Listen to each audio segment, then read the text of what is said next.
দর্পহারী, মুকুন্দ মুরারি, মধুসূদন, ননীচূড়ায় বিশ্বব্রহ্মাণ্ডের অধিপতি, ত্রিলোকেশ্বরপতি, নন্দনন্দন, পতিত পাবন, দারিদ্র্যভঞ্জন, দেবদীনবন্ধু, নৃসিংহ মুরারি, ভক্ত প্রাণধন, কুঞ্জ নিকুঞ্জেশ্বর শ্রী রাধা মাধবের অশেষ কৃপায় আমরা প্রতি শনিবারে শিবানন্দ বাবার সৎসঙ্গে আমরা শ্রী হরির বাংময়ী প্রতিমূর্তি এবং বৈষ্ণবদের পরম ধন শ্রীমদ্ ভাগবতমের রস আস্বাদন করবার সৌভাগ্য লাভ করেছি। প্রথমে আমি নিত্যলীলা প্রবিষ্ট ওং বিষ্ণুপাদ গোবিন্দ প্রেষ্ঠায় পরমহংস মহাভাগবত অষ্টোত্তর শত শ্রী শ্রীমৎ স্বামী শিবানন্দ গোস্বামী মহারাজের চরণে আমার কোটি কোটি দণ্ডবত প্রণাম। আর সমস্ত রূপানুগ গুরুবর্গ, গুরু পরম্পরা এবং সমস্ত আচার্যবর্গের চরণে আমার কোটি কোটি দণ্ডবত প্রণাম। আর উপস্থিত সমস্ত কৃষ্ণপ্রেম অনুরাগী গৌর ভক্তবৃন্দের চরণে আমার কোটি কোটি দণ্ডবত প্রণাম। আমরা ভক্ত শ্রেষ্ঠ প্রহ্লাদ মহারাজ 5 বছরের বালক, যা অসুরকুলে জন্ম নিয়েছিল, হিরণ্যকশিপুর ছেলে, সে যখন গুরুকুলে সৎসঙ্গ করত, তার সহপাঠী দৈত্য সহপাঠীদের সঙ্গে সৎসঙ্গ করত, সেখানে বসে ভাগবত, কারণ ভাগবত ধর্ম, সেই প্রহ্লাদ মহারাজ মাতৃগর্ভেই ভাগবত ধর্মের কথা শুনেছিলেন, শ্রবণ করেছিলেন গুরুদেব নারদ মুনির থেকে মাতৃগর্ভে। আর সেই ভক্ত শ্রেষ্ঠ প্রহ্লাদ মহারাজ তার সহপাঠীদের তিনি ভক্তি রসের কথা, বায়ুতত্ত্বের কথা, দেহতত্ত্বের কথা তিনি সেই ছোট্ট 5 বছরের বালক বলছেন। বলছেন যে ইন্দ্রিয়ের ঊর্ধ্বে রয়েছে মন, মনের ঊর্ধ্বে বুদ্ধি এবং বুদ্ধির ঊর্ধ্বে হচ্ছে আত্মা।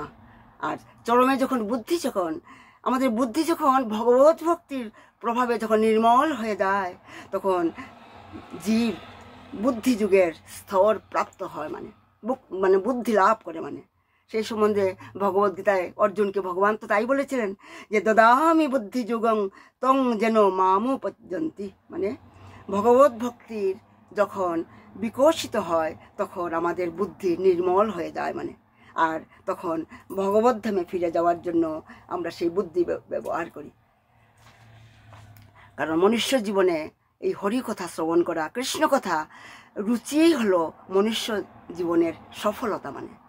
এই কৃষ্ণ কথা, হরি কথা শোনার জন্য স্বর্গের দেবতারা, এমনকি ব্রহ্মা পর্যন্ত ব্যাকুল। কারণ হরি কথা না শুনলে ইন্দ্রের পদ লাভ করা আর ব্রহ্মার পদ লাভ করা সবই বৃথা। যার জন্য স্বর্গের দেবতা ইন্দ্র, স্বর্গের রাজা ইন্দ্র হরি কথা শোনার জন্য অমৃতের কলস নিয়ে এসেছিলেন পৃথিবী লোকে। যখন সুখদেব গোস্বামী যখন পরীক্ষিত মহারাজকে যখন কৃষ্ণ কথা শোনাচ্ছিলেন, ভাগবত কথা শোনাচ্ছিলেন, তাই আদি গুরু দেবতাদের, এই জগতের সৃষ্টিকর্তা, এই জগতের সৃষ্টিকর্তাকে ব্রহ্মা, তার জীবনও বৃথা। যদি হরি কথাতে, কৃষ্ণ কথাতে ব্রহ্মার যদি রুচি না হয়, তাই কৃষ্ণ কথা, হরি কথা এতই মাহাত্ম, সৎসঙ্গের এত মাহাত্ম। কারণ জীবের আমাদের প্রয়োজন তত্ত্ব হচ্ছে কি? প্রেম, ভাগবত প্রেম, ভাগবত প্রেম। তাই তো শ্রী চৈতন্য মহাপ্রভু তিনি বলেছেন প্রেমও পরমার্থ মহান, জীবনের সবচেয়ে ঐকান্তিক শ্রেয় কি? দুটো জিনিস, প্রেয় এবং শ্রেয়। আমাদের শ্রেয় হচ্ছে ভগবত প্রেম লাভ করা, সেই বিশুদ্ধ প্রেম। হরি কথা ছাড়া, হরি কথা বিনা হৃদয়ে উৎসারিত হয় না, কারণ এই প্রেমেই হচ্ছে মহান। ধন সম্পত্তি, বৃত্ত, বৈভব, সুন্দরী রমণী, মান, যশ, এগুলি ইন্দ্রিয়ের পদ, এগুলি প্রেয় নয়, এগুলি শ্রেয় নয়, মহান নয়, এগুলি শ্রেয় নয়। তাই তো মহাপ্রভু কি বলেছেন? ন ধনং ন জনং ন সুন্দরীং কবিতাং বা জগদীশ মম জন্মনি জন্মনীশ্বরে ভবতাদ ভক্তির অহৈতুকী কাময়ে। বলছেন যে মহাপ্রভু তিনি স্বয়ং ভগবান, তিনি ভক্তরূপে এসে তিনি বলছেন আমি ধন চাই না, আমি জন চাই না, আমি সুন্দরী রমণী চাই না, কামনা করি না, আমি কেবল এই কামনা করি যে জন্মে জন্মে যাতে তোমাতেই আমার অহৈতুকী ভক্তি হোক। তাই প্রেমেই হলো মহৎ। ঐকান্তিক জীবনের ফলপ্রাপ্তি। সেই প্রেমভক্তির উৎপত্তি একমাত্র কিভাবে হয়, সেই প্রেমভক্তি আমাদের হৃদয়ে কিভাবে জাগৃত হয়, একমাত্র সাধু সঙ্গে হরিকথার দ্বারা সেটা মানে হৃদয়ে জাগৃত হয়, উদিত হয়। যেটা মানে যাগযজ্ঞে হয় না, যেটা পুণ্যকর্মে করলেও সেটা হয় না, তীর্থ পর্যটন করলেও সেটা সেই ভগবত প্রেমের লাভ করা যায় না, ভগবত ভক্তি উদিত হয় না হৃদয়ে, না যাগযজ্ঞে, না পুণ্যকর্মে, না তীর্থ পর্যটনে। যতদিন না পর্যন্ত মহতের সঙ্গে সাধু মহাত্মার মুখ নিঃসৃত ভগবানের নাম রূপ লীলা শ্রদ্ধাশ্রী যতদিন আমরা শ্রবণ না করি, ততদিন আমাদের হৃদয়ে সেই প্রেম জাগৃত হবে না। তাই তো বলা হয় শ্রবণাঙ্গ ভক্তির দ্বারা, সাধু মহাত্মার অনুগ্রহের দ্বারা আমাদের মানে সাধু মহাত্মার মুখ নিঃসৃত হরিকথা যতদিন না হৃদয়ে প্রবেশ করছে, ততদিন ভক্তি হৃদয়ে জাগৃত হবে না। মানে তাই শ্রী গুরুদেবের পাদপদ্মে আশ্রয় লাভ করে আমাদের হৃদয়ে, ভক্তের হৃদয়ে যে বিশুদ্ধ ভক্তি, যে প্রেম জাগৃত হয়, সেই ভক্তি আমরা শ্রবণের দ্বারা মানে শ্রবণাঙ্গ ভজনের দ্বারা ভক্তের হৃদয়ে যে বিশুদ্ধ প্রেম যেটা ভক্তির উদয় হয়, সেই প্রেম সেই ভক্তি কিন্তু মানে ভগবানের স্বরূপানন্দ, ভগবানের হৃদয়ে যে স্বরূপানন্দ আছে, সেই স্বরূপানন্দের থেকেও এই যে কোটিগুণ আনন্দ সেই ভক্তের হৃদয়ের আনন্দ। মানে তার মানে কি, মানে শ্রবণের দ্বারা আমরা যে মানে হরিকথা রস আস্বাদন করি, ভগবানের লীলা মাধুর্য রূপ মাধুর্য আস্বাদন করি, সেটা ভগবানের যে স্বরূপানন্দ তার থেকেও অনেক মানে মানে মহান, মানে কোটিগুণ আনন্দ আমাদেরকে দেয়। মানে তাই তো ভগবান, কারণ আমাদেরকে দুটা জিনিস দিয়েছেন ভগবান। কি দিয়েছেন? একটা দিয়েছেন স্বয়ং ভগবান সচ্চিদানন্দ আনন্দ রূপ আমাদেরকে দিয়েছেন, সচ্চিদানন্দ ভগবান দিয়েছেন, আর দিয়েছেন ভোগ। মানে আর আমি কোনটা বেছে নেব? আমি সচ্চিদানন্দ ভগবানকে বেছে নেব, নাকি আমি ভোগ বেছে নেব, ইন্দ্রতৃপ্তি বেছে নেব, শ্রেয় না প্রেয়? কারণ সেটা আমাকে মানে বেছে নিতে হবে। কারণ ভোগে শুরুতে আনন্দ আছে, কিন্তু পরে দুঃখ নিতে হবে, অভিশাপ নিতে হবে। তাই এর নির্ণয় আমাকে করতে হবে। যেভাবে এই নির্ণয়টা আমরা দেখেছি দাপর যুগে, সেই অর্জুন এবং দুর্যোধন, দুর্যোধন সেই নির্ণয় নিতে পারেনি, ভগবানকে চাই নাকি ভোগ চাই সেটা দুর্যোধন নির্ণয় করতে পারেনি। তাই তো কিন্তু অর্জুন কিন্তু নির্ণয় করতে পেরেছিল। শ্রেয় কি, প্রেয় না শ্রেয় কি, সেটা নির্ণয় করতে পেরেছিল অর্জুন। কিন্তু দুর্যোধন যখন জানতে পারলো, যখন কৃষ্ণ যখন বললেন যে আমি অস্ত্র শস্ত্র ধরবো না, যুদ্ধে থাকবো কিন্তু অস্ত্র ধরবো না, আমি যুদ্ধ করবো না, তখন দুর্যোধন ভাবলো, আরে একে নিয়ে কি লাভ, সে তো যুদ্ধ করবেই না, অস্ত্র ধরবে না, তার চেয়ে আমার সৈন্য হাতি ঘোড়া এগুলি নেয় ভালো। কিন্তু তাই দুর্যোধন সে ভগবানকে অফার দিয়েছিল যে তুমি আমাকে নাও, দুটা অফার, না সৈন্য সামন্ত অশ্বহিনী সৈন্য নেবে, না আমাকে। দুর্যোধন মানে সঙ্গে সঙ্গে বাতিল করে দিল, আমি তোমাকে চাই না, তুমি তো যুদ্ধই করবে না, অস্ত্রই ধরবে না। কিন্তু অর্জুন কি বলেছিল?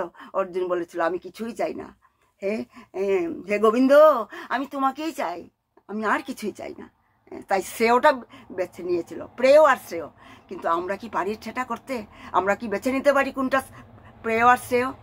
আমরা দেখছি সৎসঙ্গে বাবা সবসময় বলতেন সৎসঙ্গে বসবে। সৎসঙ্গ হচ্ছে একমাত্র আমাদের বুদ্ধির নির্মল করার একটা মানে ঔষধি। মানে সৎসঙ্গ হচ্ছে, হরিকথা হচ্ছে ঔষধ কলিযুগের। কিন্তু আমরা দেখি মানে কোথায়, আমাদের সৎসঙ্গে তো অনেক ভক্তরা আছে, কিন্তু সামান্য লোকেই তো সৎসঙ্গে আসে, তাই বসতে পারে।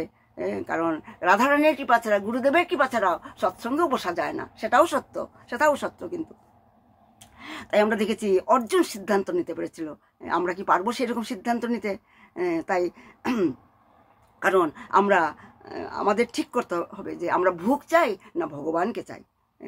তাই আমরা দেখছি যে এই ভগবানকে পেতে হলে কি করতে হবে? এই মায়ার যে একটা পর্দা আছে আমাদের সামনে, সেটাকে সরাতে হবে। আর সেটা কিভাবে সম্ভব? একমাত্র সম্ভব সৎসঙ্গে, হরিকথা শ্রবণ করে, হরি গুরু বৈষ্ণবের চরণ কমলে মনকে স্থিত আমাদের করতে হবে। আর উচ্চকোটি সাধু বৈষ্ণবের সংস্পর্শে থাকতে হবে। আমাদের জীবনের সেই মুহূর্ত বা সেই মানে কি বলা হয়, সেই ক্ষণ মানে সেই ঘড়ি মানে সেই ধন্য হয়ে যায় সেই সময়টা, সেই মুহূর্তটা। এই যে আমরা যখন সৎসঙ্গে বসেছি, এই যে সময়টা, এটা ধন্য হয়ে যায় মানে যখন আমাদের সৎসঙ্গ মিলে যায়, মানে যখন আমরা হরিকথা শ্রবণ করি, গুরু লীলামৃত কথা আমরা শ্রবণ করি। তাই আমরা দেখছি যে মানব জীবনের সবচেয়ে বড়, আমাদের জীবনের সবচেয়ে বড় অ্যাসেট হলো এই সৎসঙ্গ, মানে যেটা আমাদেরকে বাবা দিয়ে গেছেন। মানে এর সঙ্গে কারো তুলনা হয় না, কিন্তু কারো তুলনা হয় না। আর এখানে 4টা পুরুষার্থই আমরা জানতে পারি। মানে সাধারণত আমরা আলোচনা করি সেই 4টা পুরুষার্থ কি, সেটা হচ্ছে ধর্ম, অর্থ, কাম, মোক্ষ। মানে আর আমরা এই 4টা পুরুষার্থের মধ্যে কিন্তু আমরা অজ্ঞানতার জন্য আমরা এই 4টার মধ্যে আমরা 2টার জন্যই আমরা 2টার পিছনেই আমরা বেশি ঘুরি। কিন্তু এই ধর্ম, অর্থ, কাম, মোক্ষ পাওয়ার জন্যই তো আমরা সংসারে এসেছি। ভগবান সৃষ্টি করেছেন ধর্ম, অর্থ, কাম, মোক্ষ, এই বেদে উল্লেখ আছে। 2টার মধ্যে কিন্তু আমরা 2টার পিছনেই বেশি ঘুরি। কিন্তু সেটা কি? প্রথমটা বাদ দিয়ে অর্থ এবং কাম।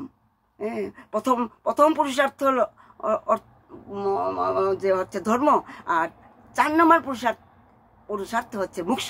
আমরা ধর্ম এবং মোক্ষকে ছেড়ে দিয়ে আমরা অর্থ এবং কামের পিছনেই আমরা ঘুরছি, দৌড়াচ্ছি। মানে ধন পাওয়ার জন্য, অর্থ পাওয়ার জন্য মানুষ ভাগছে, মানে দিন রাত পরিশ্রম করছে, আর কামনা পূরণ করছে, যা যা চাইছে তা যেন সব আমাদের মিলে। তাই তো আমরা অর্থ উপার্জন করছি।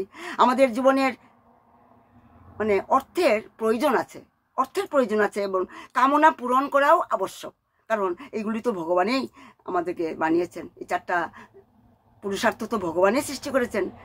কিন্তু মানুষ অর্থ এবং কামনা পূরণ করার পরও মানুষের মনে কি শান্তি আছে? শান্তি নেই। কারণ আজ মানুষের জীবনে কেন শান্তি নেই? মানুষের মনে কেন? অর্থ উপার্জন তো করছি, কামনা পূরণ করছি, তবুও শান্তি নেই কেন? তার কারণ আমরা আমাদের জীবনে আমাদের ধর্ম নেই। আর মোক্ষের জন্য তো আমরা চিন্তাই করি না। মানে মোক্ষের জন্য চিন্তাই করি না। মোক্ষ মানে কিন্তু এখানে মোক্ষ মানে কিন্তু মুক্তি নয়, কিন্তু মোক্ষ মানে মুক্তি, কিন্তু এখানে শুধু মোক্ষ মানে শুধু মুক্তি নয়। মোক্ষ মানে হচ্ছে মানে আত্মকল্যাণের চিন্তা করা, সেলফ রিয়েলাইজেশন, আত্মকল্যাণের চিন্তা করা। কারণ আমরা এখন যা করছি আমরা শুধু শরীরের জন্য তো করছি, শরীরের সুখের জন্য তো করছি। আমরা আত্মকল্যাণের জন্য কিন্তু কিছুই আমরা করছি না। মানে আত্মকল্যাণ মানে কি? আত্মকল্যাণ মানে আত্মার কল্যাণ। মানে কারণ আমরা সকালে ঘুম থেকে উঠেই আমরা যা কিছু করছি শুধু শরীরের জন্যই আমরা করছি। তাই এই ধর্ম এবং মোক্ষ এই 2টা মানে আমাদের যেটা আমাদের সৎসঙ্গ, মানে আমাদের এই 2টা পথ মানে স্টেপ যেটা আমরা ভুলে গেছি, মানে সেই ধর্ম এবং মোক্ষ যেটা আমরা ভুলে গেছি, সেই 2টি ধর্ম এবং মানে মোক্ষ এই সৎসঙ্গে বসার ফলে আমাদের মানে আমরা রিয়েলাইজেশন করি, আমাদের আত্মার কল্যাণ হয়, মানে আমাদের আত্মা মানে সন্তুষ্ট লাভ করে। মানে তাই ধর্ম এবং মোক্ষের পথে মানে আত্মার মার্গদর্শন করা হয় মানে এই সৎসঙ্গ। মানে তাই এই সৎসঙ্গ আমাদের ধর্ম এবং মোক্ষ মানে আমাদের আত্মকল্যাণের পথে নিয়ে যায়, মানে সেলফ রিয়েলাইজেশনের জন্য। তখন আমাদের মনে ভাবের উদয় হয়। মানে কারণ সৎসঙ্গ মানে কি? সৎসঙ্গ মানে হচ্ছে সতের সঙ্গ, তাই তো সৎসঙ্গ। আমরা কিন্তু আর আমরা জীব, আমরা তো সৎ নই। কারণ সৎ মানে কি? যেটা হচ্ছে মানে চিরকাল আছে, মানে নিত্য আছে, আগেও ছিল পরেও থাকবে, সনাতন, মানে তার কোনো পরিবর্তন নেই, সেটাই তো সৎ। কিন্তু আমরা হচ্ছি অসৎ, মানে আমরা হচ্ছি সৎ নই, আমরা হচ্ছি অনিত্য। মানে আর শ্রীমৎ ভাগবতমের শুরু তো এখান থেকেই, সৎ থেকেই তো। তাই তো আমরা জানি যে আপনারা সবাই জানেন মহামুনি বেদব্যাস প্রথমেই বলেছিলেন, ভগবতের প্রারম্ভে তিনি বলেছিলেন জন্মাদেশ্য যত ইতর তো বয়ত সত্যং পরং ধীমহি। সেটা দিয়েই তো তিনি প্রথম ভাগবতের প্রারম্ভে তো সেটা দিয়ে বর্ণনা মানে তিনি মঙ্গলাচরণ করেছিলেন। তাই এই সেই সত্যম পরম ধীময়, সেই সত্যটা কি? সেই পরম সত্য পরমাত্মা কে? তিনি কে? যারা কৃষ্ণ ভক্ত, যারা বৈষ্ণব ধর্ম নিয়েছেন, যেমন আমরা, বাবা আমাদের পরম বৈষ্ণব, তাই যারা কৃষ্ণ ভক্ত, যারা গুরুদেবের কাছ থেকে ইষ্টদেবকে জানতে পেরেছেন, তবে বুঝতে হবে শ্রীকৃষ্ণই হচ্ছে এই পরম সত্য, শ্রী গোবিন্দই হচ্ছে পরম সত্য। বাবা সবসময় বলতেন গোবিন্দ, আমি গোবিন্দকে ভালোবাসি, তাই আমি সুখী। তাই গোবিন্দই হচ্ছে পরম সত্য। যারা কৃষ্ণ ভক্ত, তারা গুরুদেবের কাছ থেকে ইষ্টদেবকে জানতে পেরেছে যে কৃষ্ণই হচ্ছে পরম সত্য। আর কেউ যদি তাদের গুরুদেব থেকে মানে রামকে ইষ্টদেব রূপে লাভ করেছেন, কেমন অনেক 4টা সম্প্রদায় আছে, নিম্বার্ক সম্প্রদায়, শ্রী সম্প্রদায়, তারপরে রুদ্র সম্প্রদায়, আর হচ্ছে ব্রহ্মামধ্যা গৌরীয় সম্প্রদায়, যেটা হচ্ছে আমাদের বাবার যেটা। তাই কিন্তু যারা মানে তাদের গুরুদেব থেকে রামকে ইষ্টরূপে জানতে পেরে লাভ করে, ইষ্টদেব রূপে জানতে পেরেছে, মানে লাভ করেছে রামকে ইষ্টদেব রূপে, তবে বুঝতে হবে শ্রীরামেই হচ্ছে পরম সত্য, মানে শ্রীরামেই হচ্ছে পরম সত্য। আর যারা শিব মন্ত্রে দীক্ষা গ্রহণ করে, যদি ভোলানাথ তাদের মানে ইষ্টদেব, মানে ভোলানাথ তাদের ইষ্টদেব, তাদের গুরুদেবের থেকে দীক্ষা গ্রহণ করে জানতে পারে মহাদেবই হচ্ছে তাদের ইষ্টদেব, তবে জানতে হবে যে সেই ভগবান শিবেই হচ্ছে সেই পরম সত্য। ভগবান শিবই হচ্ছে পরম সত্য, শ্রীরামেই হচ্ছে পরম সত্য, ভগবান শ্রীকৃষ্ণই হচ্ছে পরম সত্য।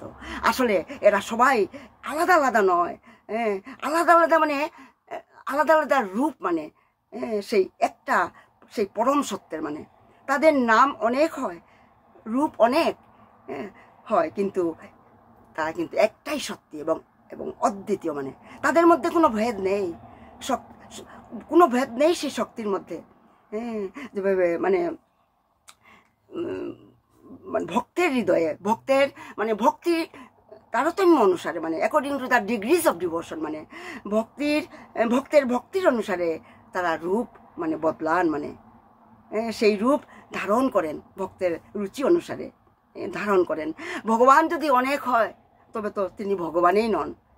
ভগবান কোনোদিনই অনেক হন না, ভগবান একজনই, একই, অদ্বিতীয়, একটাই শক্তি, অদ্বিতীয়, মানে তাই ঈশ্বরের মধ্যে তাই ভেদ বুদ্ধি রাখা উচিত নয়। নাম অনেক, রাম, কৃষ্ণ,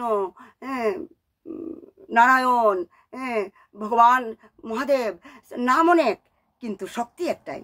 তাই ভক্তের ভাবানুসারে ভগবান অনেক রূপে প্রকট হন। তাই নিজের ইষ্ট দেবতাকে আমাদেরকে সম্পূর্ণভাবে শ্রদ্ধা নিবেদন করা উচিত। একটা ছোট্ট মানে একজন ব্যক্তি, একটা ভক্ত, সে 12 বছর ধরে সে শিবের পূজা করতো, মানে 12 বছর হয়ে গেছে। তারপর একদিন সে গুরুদেবের কাছে গিয়ে বলল যে আমি 12 বছর ধরে গুরুদেব আপনার কথা মতো শিবের পুজো করছি। গুরুদেব বললেন, তুমি তো খুবই ভাগ্যবান, সৌভাগ্য, তোমার খুব সৌভাগ্য। তখন সেই ব্যক্তিটা বলল, গুরুদেব আমি বেলপাতা চড়াই, পূজা করি, কিন্তু 12 বছর ধরে পূজা করেও আমার কোনো লাভ হয়নি। মানে সেই ভক্ত বলল, আমার কোনো লাভ হয়নি। তাই গুরুদেব, আমার মন চাইছে আমি ইষ্টদেব বদলাবো, আমি ইষ্টদেব বদলাতে চাই। সেই ভক্তটা বলল গুরুদেবকে। তখন গুরুদেব বলে উঠলেন, আরে বেটা, তুমি 12 বছর ধরে শিবের পূজা করছো, আর তোমার মনে হচ্ছে তোমার কোনো লাভ হয়নি, কিন্তু আমার তো মনে হচ্ছে যে ব্যক্তি 12 বছর ধরে ভগবান শিবকে পূজা করছে, সে ব্যক্তি কত বড় ভাগ্যবান, কত বড় ভাগ্যবান। কারণ ভগবান হচ্ছে ন্যাক এবং অদ্বিতীয়। ভগবান বিভিন্ন রূপে ভক্তের কাছে প্রকট হন। তাই ইষ্টদেবকে পূজা করা, শ্রদ্ধা করা উচিত। ইষ্টদেব বদলানো উচিত নয়। আমরা যে ভজন সাধনা করি তা আমাদের জীবনকে বদলানোর জন্য। আমরা যে সৎসঙ্গে বসছি, পুজো করছি, সেটা আমাদের জীবনটাকে বদলানোর জন্য, আমাদের ইষ্টদেবকে বদলানোর জন্য নয়, আমাদেরকে গুরুদেবকে বদলানোর জন্য নয়। ভগবানকে প্রসন্নতা করার জন্য আমরা পূজা করা উচিত আমাদের। আর ভগবান আমাদের উপর প্রসন্ন হয়েছেন বলেই তো আজ আমরা এই সৎসঙ্গে বসতে পারছি। ভগবান গুরুদেবের আশীর্বাদ না থাকলে, আচ্ছা ঠিক আছে, গুরুদেবের আশীর্বাদ না থাকলে আমরা কখনোই সৎসঙ্গে এই মালা হাতে নিয়ে আমরা জপ করতে আমরা পারবো না। তাই এই প্রহ্লাদ মহারাজ তার সহপাঠীদের, দৈত্য সহপাঠীদের টিফিন ব্রেকে যখন ক্লাসের যখন ব্রেক হতো তখন সৎসঙ্গ করতো সেই বালকদের সঙ্গে, দৈত্য সহপাঠীদের সঙ্গে, আর ভক্তিরসের কথা বলতো। কারণ হিরণ্যকশিপু তার পুত্রকে বলেছিল, প্রহ্লাদ মহারাজকে বলেছিল ইষ্টদেব বদলানোর জন্য বলেছিল তার পিতা, ইষ্টদেব বদলাও, তুমি আমার পূজা করো। কারণ হিরণ্যকশিপু বলেছিল আমি হচ্ছি ভগবান, আমার পূজা করো। তুমি ভগবানের পূজা না করে তার পূজা করতে বললেন, নিজেকে ভগবান বলে পরিচয় দিলেন। তাই আমাদের এটাই আমাদের মনে রাখতে হবে। আজ এই সৎসঙ্গে বসার আমরা সুযোগ লাভ করেছি কারণ ভগবান আমাদের উপর, গুরুদেব আমাদের উপর কৃপা বর্ষণ করেছেন। কৃপা ছাড়া সৎসঙ্গে বসা সম্ভব নয়। ভগবান, কারণ আমরা ভাবি যে আমরা আমাদের ক্ষমতা অনুযায়ী বসেছি, আমাদের সাধনার দ্বারা, ভজন দ্বারা আমি এই সৎসঙ্গে বসতে পেরেছি, সেটা সত্য নয়। কারণ ভগবান, গুরুদেব আমাদেরকে সিলেক্ট করেছেন, কে বসবে না বসবে গুরুদেবই সিলেক্ট করেন, সেই বিশ্বাস আমাদের থাকতে হবে। তাই ঈশ্বরই পরম সত্য। তাই ভগবান হচ্ছেন, তিনিই হচ্ছেন নিয়ন্তা। ভগবান এবং আমাদের মধ্যখানে আছে এই যে মায়ার পর্দাটা, সেই আমাদের মধ্যে পর্দাটা আছে বলেই তো আমরা বুঝতে পারি না, আমরা ডিসিশন নিতে পারি না, আমরা জানতে পারি না কোনটা শ্রেয় আর কোনটা প্রেয়, জানতে পারি না। কারণ ভগবান আমাদের সঙ্গে 24 ঘন্টায় আছেন। আমাদের যেমন 24 ঘন্টা একটা মা তার সন্তানকে যতই ভালোবাসুক না কেন, একটা পত্নী তার পতিকে যতই ভালোবাসুক না কেন, সবসময় কিন্তু কেউ 24 ঘন্টা কেউ কারোর সাথে থাকে না। কিন্তু ভগবান কিন্তু সব সময় আমাদের সাথে আছেন, কিন্তু আমরা তা দেখতে পাই না, কারণ আমাদের মধ্যে মায়ার পর্দা লাগানো আছে। আর সেই মায়ার পর্দাটা তখনই আমাদের কাছ থেকে সরে যাবে যখন আমরা তার চরণে, আমাদের ইষ্টদেবের চরণে, আমার গুরুদেবের চরণে, ভগবানের চরণে সম্পূর্ণভাবে আমরা শরণাগত নেব, তখন সেই মায়ার পর্দা চলে যাবে। তাই তো বাবা কি বলেছেন, আমাদের গুরুদেব কি বলেছেন? তিনি বলেছেন, বাবা বলছেন ভক্তি হচ্ছে অনুভব লব্ধ নিশ্চয়াত্মিক জ্ঞান। আপনার মন দিয়ে শুনবেন, এটা বাবার মুখনিসৃত বাণী। আমি কয়েকদিন আগে বাবার, রোজ আমি সার্চ করি বাবা কোথায় কি বলেছেন, ইউটিউবেও বা বাবার মানে অনেক ভিডিও আমার কাছে আছে। আমি সেখানে গত পরশু দিনে এই কথাটা বাবা বলেছে, সেই মূল্যবান কথাটা বাবা বলেছেন। ভক্তি কি বাবা বলছেন? ভক্তি হচ্ছে অনুভব লব্ধ নিশ্চয়াত্মিক জ্ঞান, সেটা সাধনা করতে করতে, জপ করতে করতে এই জ্ঞান লাভ হয়। বাবার মুখনিসৃত বাণী এটা। বাবা এটা 2024 সেপ্টেম্বর মাসে রাধাকুণ্ডে বাবা বসে এটা বলেছিলেন। মানে ভক্তি হচ্ছে অনুভব লব্ধ নিশ্চয়াত্মিক জ্ঞান, মানে আর সাধনা করতে করতে, জপ করতে করতে এই জ্ঞান লাভ হয়।